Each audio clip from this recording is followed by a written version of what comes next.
क्या आप मेरे जूते के फीते बांध देंगी? समा, समा। हाँ माँ, मैं तैयार हूँ। चलो वेद, बस आ गई।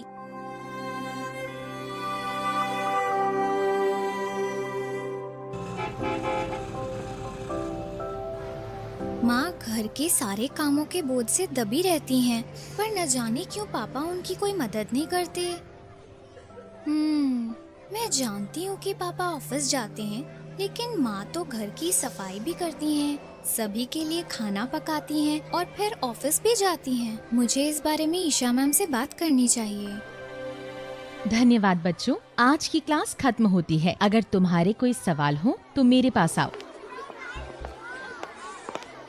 मैम, मेरी माँ मेरी और मेरे भाई की मदद करती है स्कूल के लिए तैयार होने में, और वो हम सब के लिए खाना भी बनाती हैं और फिर ऑफिस भी जाती हैं। मुझे हर शाम अपनी माँ को ऐसे थके हुए देखना अच्छा नहीं लगता। क्यों वो सारे दिन अकेले काम करती हैं? क्यों नहीं मेरे पापा उनकी मदद करते हैं? क्या केवल महिलाएं ही घर का काम करती हैं? समा, मैं बहुत खुश हूँ कि तुमने इस पर ध्यान दिया और तुम मुझसे इस बात पर चर्चा कर रही हो। यह सही नहीं है कि केवल महिलाएं घर का काम कर सकती हैं। एक व्यक्ति के लिंग और जेंडर का उसकी भूमिका और जिम्मेदारियों से कुछ भी लेना देना नहीं होता। घर को चलाने में हर एक व्यक्ति को योगदान देना चाहिए और घर का काम साथ मिलकर करना चाहिए। ओके मैम, लेकिन सेक्स और जेंडर से आपका क्या मतलब है? समा, लिंग एक जैविक पहचान है जो कि उन शरीर के अंगों पर आधारित होता है जिसके साथ हम पैदा हुए हैं। ओके मैम, और जेंडर क्या होता है? जेंडर के तहत समाज हमारे जैविक लिंग के आधार पर हमसे ये उम्मीद करता है कि हम कैसे व्यवहार करें। उदाहरण के तौर पर ये सामान्य रूप से स्वीकृत है कि महिलाओं को घर का सारा काम करना चाहिए।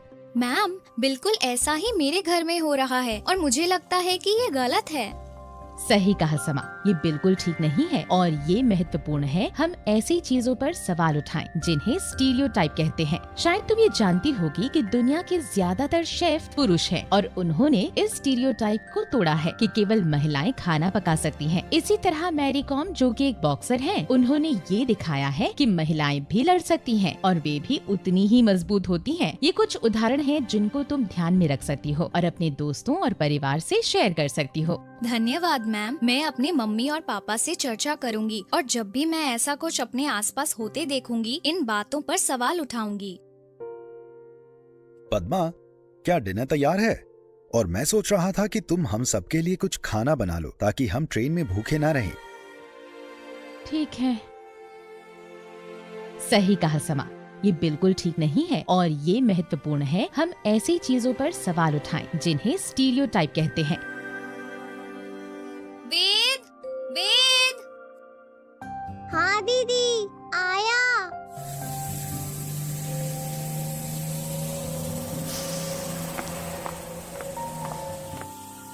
पापा, क्या मैं आपसे कुछ पूछ सकती हूँ? बिल्कुल समा, बोलो क्या बात है? आप माँ की घर के कामों में मदद क्यों नहीं करते? मैं दिन भर ऑफिस में काम करता हूँ और जब वापस आता हूँ तो थका होता हूँ। तब मैं टीवी देखना और आराम करना पसंद करता हूँ। लेकिन माँ भी तो ऑफिस जाती हैं, पर तब भी वो घर वापस आकर खाना बनाती हैं और घर साफ करती हैं और अन्य घरेलू काम करती हैं। समा, तुमसे ये सब बातें किसने कही? हर घर में माँ खाना बनाती है और घरेलू कार्य करती है। यह हमारे समाज में सामान्य है और इसमें कुछ भी गलत नहीं है। नहीं पापा, ये गलत है। मेरी टीचर ने भी ऐसी मान्यताओं के बारे में बताया था जो कुछ स्थितियों में एक लिंग को दूसरे से अधिक शक्तिशाली बनाते हैं। हम सबके लिए खाना बनाना माँ का कर्तव्य नहीं है। मैम ने कहा था कि हम सबको एक साथ मिलकर काम करना चाहिए और एक दूसरे की मदद करनी चाहिए। हाँ समा, मैं समझ गया हूँ कि जो तुम्हारी टीचर ने कहा वो सही है। मुझे मेरी गलती का एहसास हो गया है। मैं तुम्हारी माँ की खाना बनाने में मदद करूंगा और कल शिमला जाने के लिए बैग भी पैक करूंगा। धन्यवाद बेटा, ये बताने के लिए कि मैं क्या गलत कर रहा था।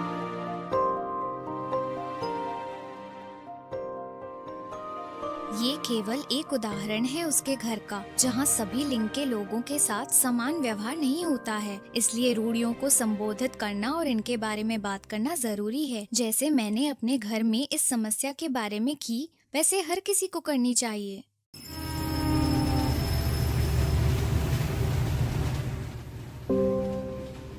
वेद, क्या हुआ? तुम इतने डरे हुए क्यों लग रहे हो? दीदी, मैं इनसे बहुत डरता हूँ। ये लोग कौन हैं? वेद, इसमें डरने की कोई बात नहीं है। ट्रांसजेंडर हमारे जैसे लोग हैं जो अपने जैविक लिंग के आधार पर सौंपे गए जेंडर की भूमिका से पहचाने नहीं जाते। मेरी क्लास टीचर मैम ने बताया था कि ये हर व्यक्ति पर निर्भर करता है कि वो अपना क्या जेंडर चुने और हमें उनके जेंडर के चुनाव पर नजर नहीं रखनी चाहिए, इसलिए डरने की जरूरत नहीं। लेकिन दीदी, वो सबके पास क्यों जा रहे हैं?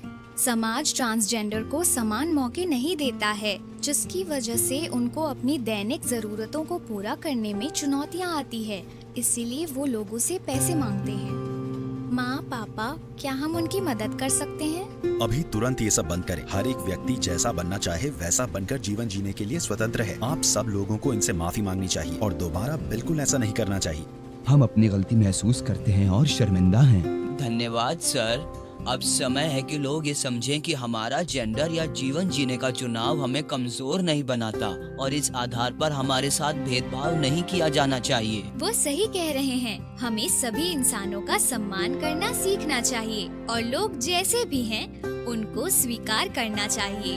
हर एक परिवार एवं समाज में लिंग समानता अति आवश्यक है। बच्चे के अभिभावक उनके पहले रोल मॉडल होते हैं। यह महत्वपूर्ण है कि माँ बाप घर के कार्यों को साथ मिलकर करें और अपने बच्चों से उनके उम्र के अनुकूल लिंग आधारित मुद्दों के बारे में बात करें, ताकि वो और ज्यादा जानकार, लिंग उत्तरदायी और सम्मानजनक बने। लिंग, जेंडर, जाति, धर्म, सामाजिक, आर्थिक या शैक्षणिक स्तर से परे सभी के बीच में आपसी सम्मान होना चाहिए। ये महत्वपूर्ण मूल्य लैंगिक समता आधारित समाज के निर्माण की मजबूत नींव बनाते हैं।